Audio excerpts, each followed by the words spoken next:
भारत में हर सुबह किसान अपने खेतों में पसीना बहाकर अन्न उगाता है, लेकिन जब वही अन्न मंडियों तक पहुंचता है, तो उसे उचित दाम क्यों नहीं मिलते? क्या हमारी कृषि व्यवस्था में विपणन सबसे कमजोर कड़ी बन चुकी है?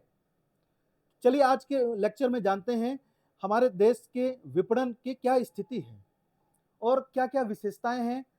आज के लेक्चर में हम लोग देखते हैं। तो भारतीय कृषि में विपणन means marketing in agriculture sector में देखते हैं। सबसे पहले एक छोटा सा हम परिचय देखेंगे, फिर हमारे विपणन की क्या विशेषताएं हैं वो देखेंगे। वर्तमान स्थिति क्या है, हमारे कृषि विपणन में कौन कौन सी समस्याएं हैं, उन समस्याओं के समाधान के लिए कौन कौन से कदम उठाए जा रहे हैं, और एक छोटा सा निष्कर्ष देखेंगे। तो ये कुछ कुछ सब हेडिंग्स हैं, ये आप लोग देख लीजिए और इन्हीं के बेस पर हम लोग आज का पूरा लेक्चर कवर करेंगे। पूरा टॉपिक इसी में कवर होगा। तो हम लोग एक छोटा सा परिचय देखेंगे कि कृषि विपणन मीन्स एग्रीकल्चर मार्केट का मीनिंग क्या होता है।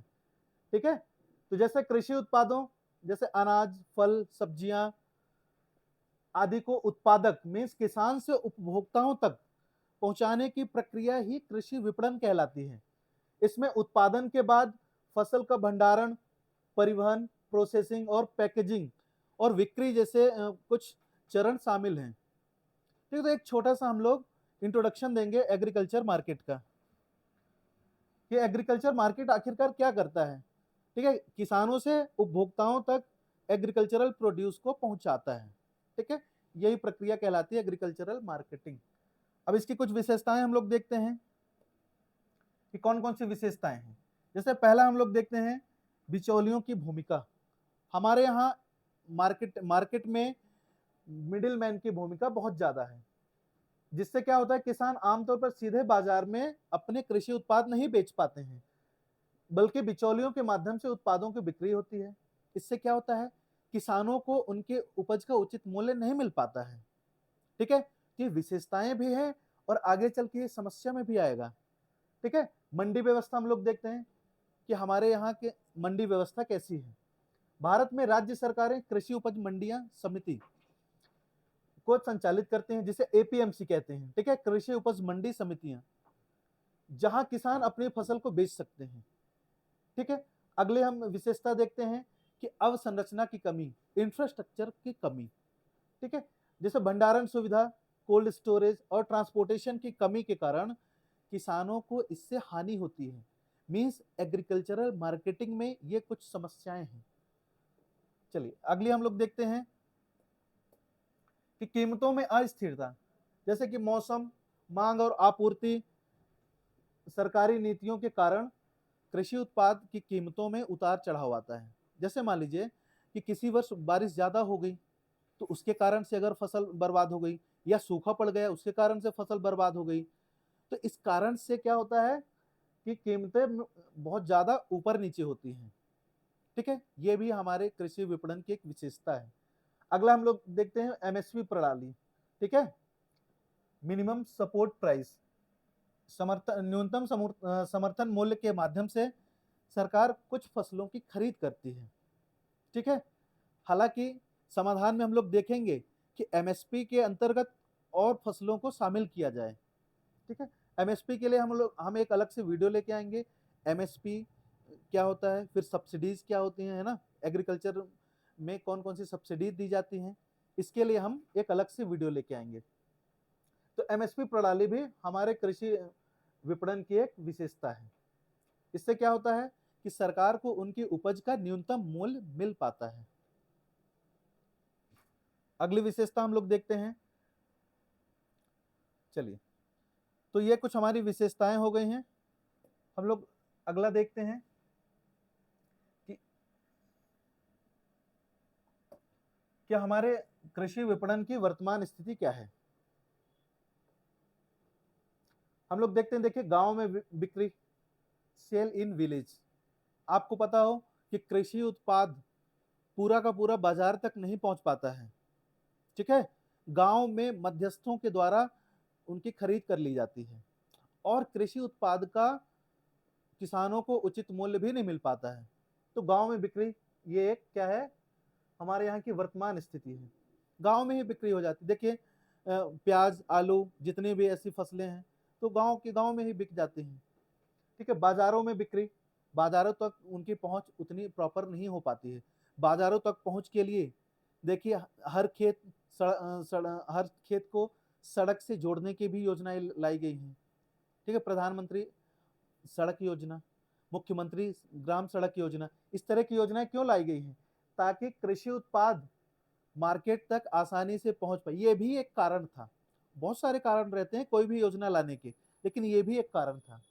ठीक है, मंडियों में बिक्री, आपको पता हो कि उचित मूल्य पर मंडियों में भी बिक्री होती है एमएसपी के आधार पर। तो देखिए, ये जो एमएसपी है इसके आधार पर उत्पादन में भी प्रभाव पड़ता है। जिन फसलों में एमएसपी ज़्यादा निर्धारित रहती है, उन फसलों का उत्पादन ज़्यादा होता है, उन फसलों को किसान ज़्यादा लगाते हैं। ठीक है? अब देखते हैं सहकारी विपणन, कोऑपरेटिव मार्केटिंग। ठीक है? तो सहकारिता का देखिए अब बहुत ज़्यादा कॉन्सेप्ट आगे बढ़ रहा है। आपको पता हो कि हमारे देश में अभी हाल ही में गुजरात में एक सहकारी विश्वविद्यालय की भी स्थापना की गई है, त्रिभुवन सहकारी विश्वविद्यालय। ठीक है? मतलब सहकारिता के द्वारा भी मार्केटिंग हो रही है। ठीक है? इसका मतलब क्या हुआ सहकारिता का कि किसान, उपभोक्ता डायरेक्ट आपस में मिलके मार्केटिंग कर लेते हैं। ठीक है? ऐसा नहीं कि उपभोक्ताओं को मंडी से ही उनके उपज प्राप्त हो।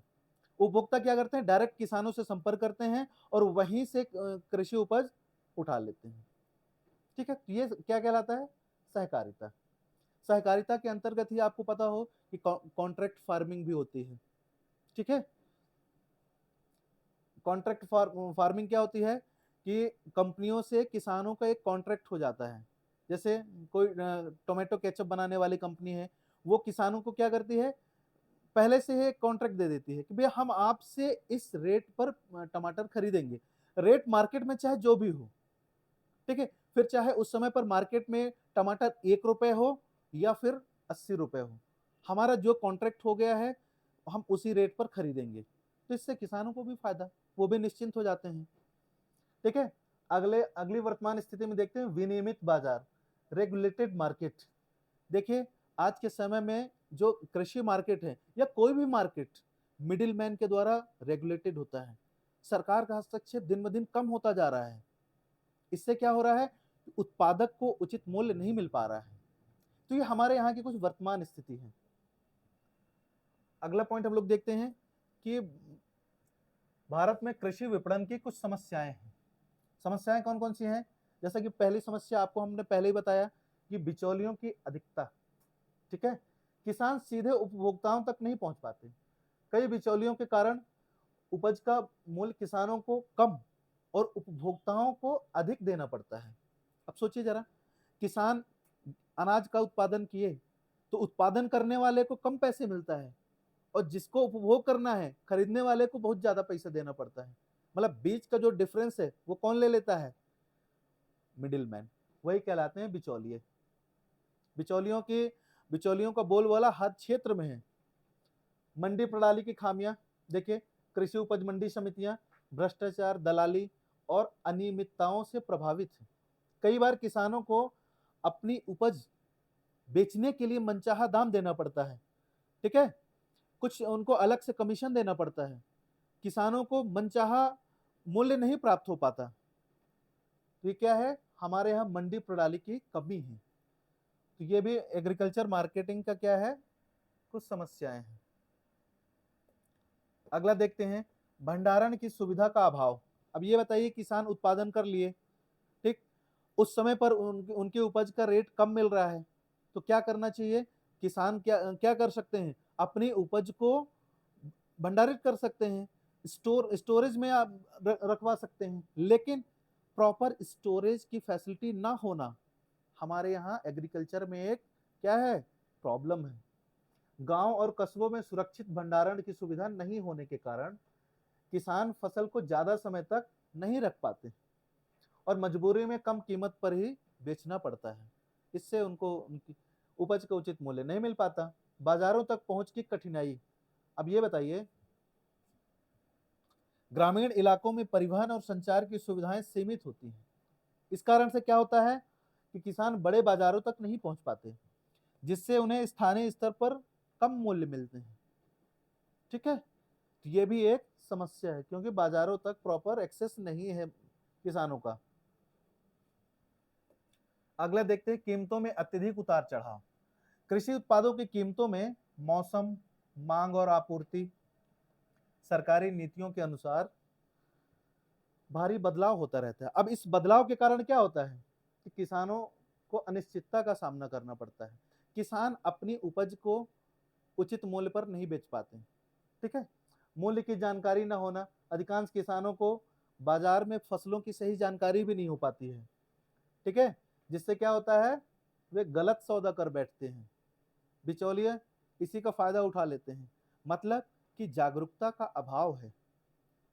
ठीक है, चलिए अगला देखते हैं हम लोग कौन सी समस्या है। एमएसपी प्रणाली की सीमित पहुंच। ठीक है, एमएसपी की सुविधा केवल कुछ फसलों के लिए है। ठीक, आपको ये बताना है कि एमएसपी कुल कितने फसलों को दिया जाता है, कमेंट में लिख के बताएंगे।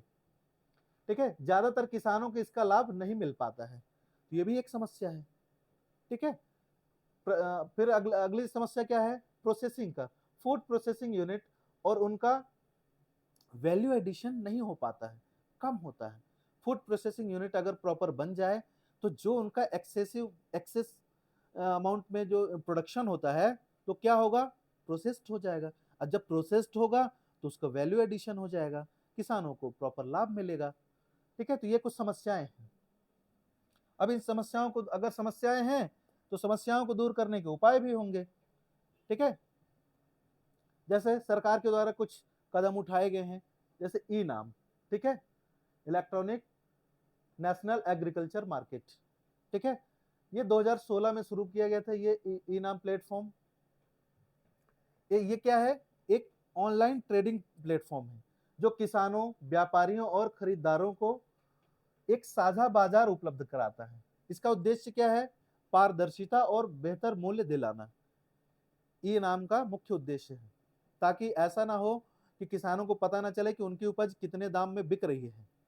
ठीक है, व्यापारियों को यह ना पता चले कि किसानों को कितना मिल रहा है। ठीक है, ऐसा ना हो कि किसान व्यापारी एक दूसरे को जानते नहीं, मिडिल मैन ही पूरा का पूरा प्रॉफिट ले रहा है। तो ये ई नाम ऐसा प्लेटफॉर्म प्रोवाइड करता है। अगला सुधार का कदम देखते हैं, एपीएमसी अधिनियम में सुधार। ठीक है, कृषि उपज मंडी अधिनियम। कई राज्यों ने अपने यहाँ कुछ संशोधन किए हैं ताकि किसान मंडियों के बाहर भी जाकर अपनी उपज को बेच सकें। ठीक है, और सीधे कंपनियां, कुछ संस्थान हैं, ठीक है, और उपभोक्ताओं को अपने सामान बेच सके, अपने उपज बेच सकें।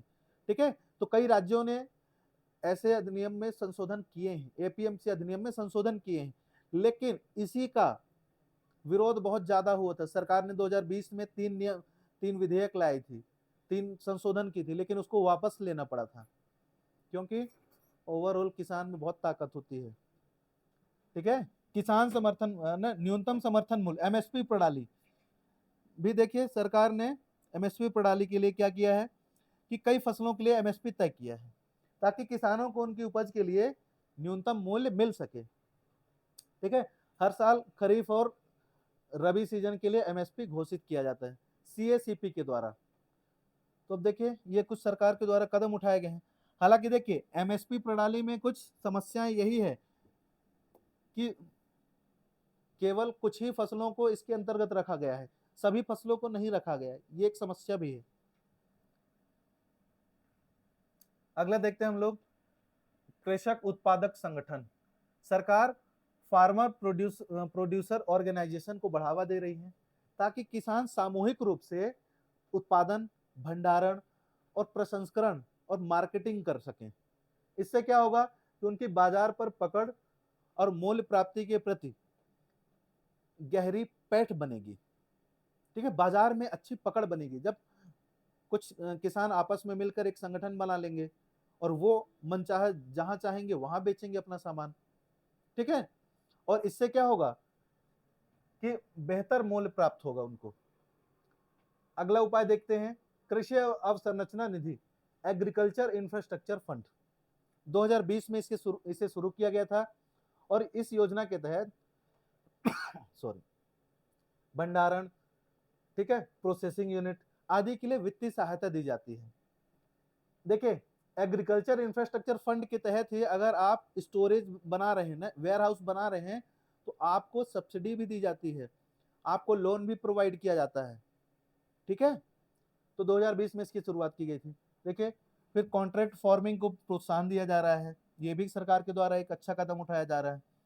किसानों को कंपनियों के साथ सीधे अनुबंध करके खेती करने की अनुमति दी गई है, ताकि मैकडोनल्ड, जोमेटो, ठीक है, मैकडोनल्ड है, पिज्जा हट, ये बड़ी बड़ी कंपनी एमएनसीज डायरेक्ट किसानों, स्थानीय किसानों से अपने उत्पाद को उत्पादित कर पाए। और इससे क्या होगा कि किसानों को मूल्य अस्थिरता का सामना नहीं करना पड़ेगा, ठीक है, क्योंकि एक कॉन्ट्रैक्ट हो जाता है। डिजिटल कृषि और मोबाइल ऐप्स की शुरुआत की गई सरकार के द्वारा। देखिए, किसान सुविधा ऐप की शुरुआत की गई, पीएम किसान मोबाइल ऐप, ये सब लॉन्च किए गए हैं। क्यों? ताकि किसानों को बाजार मूल्य, मौसम और सरकारी योजनाओं की उचित जानकारी मिल पाए और समय से मिल पाए, ठीक है। तो सरकार के द्वारा ये कुछ कदम उठाए गए हैं ताकि एग्रीकल्चर मार्केट में जो समस्याएं हैं वो कम हो सकें।